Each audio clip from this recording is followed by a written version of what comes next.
বাহিনী মিলে, তিন বাহিনী সংগঠনের প্রধান মিলে আমরা মিটিংয়ে বসবো।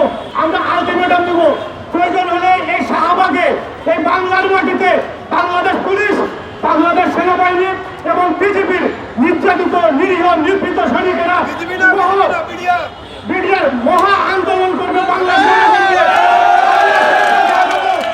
আমরাও জানি রাজনীতি, আমরাও জানি দপ্তর চালাতে।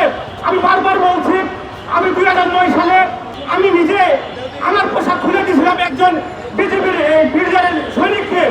উনার বাচ্চা হবে, আমি যান, আপনি চলে যান। ওই বলছে স্যার আমি পোশাকটা নেব না, আপনার চাকরি থাকবে না। এই মানবতার টানে কালকে রাত থেকে আমি ঘুমাতে পারি, ওই কথাটাই মনে পড়ে। সাংবাদিক ভাইদের উদ্দেশ্যে বলতে চাই, আপনাদের মাধ্যমে সরকার প্রধান, গোয়েন্দা সংস্থান, সহকারী আইন শৃঙ্খলা প্রয়োগকারী সকল দপ্তরকে জানাতে চাই, আমরা প্রস্তুতি নিচ্ছি, আমরা উশৃঙ্খলা করবো না। তবে কথা দিচ্ছি, বাংলাদেশের নিরীহ জনগণ নিয়ে আমরা ঢাকা শহরে মহা আন্দোলন গড়ে তুলবো ইনশাল্লাহ। সেই দিন আমরা দেখবো আমাদের দাবি কেমন না পূরণ হয়। ধন্যবাদ, সবাই ভালো থাকবেন, সুস্থ থাকবেন। দেখা হবে রাজপথে, কথা হবে স্লোগানে। আবারও বলছি, হারিয়ে গেছে বিশ্বাস আর নাই মিথ্যা আশ্বাস।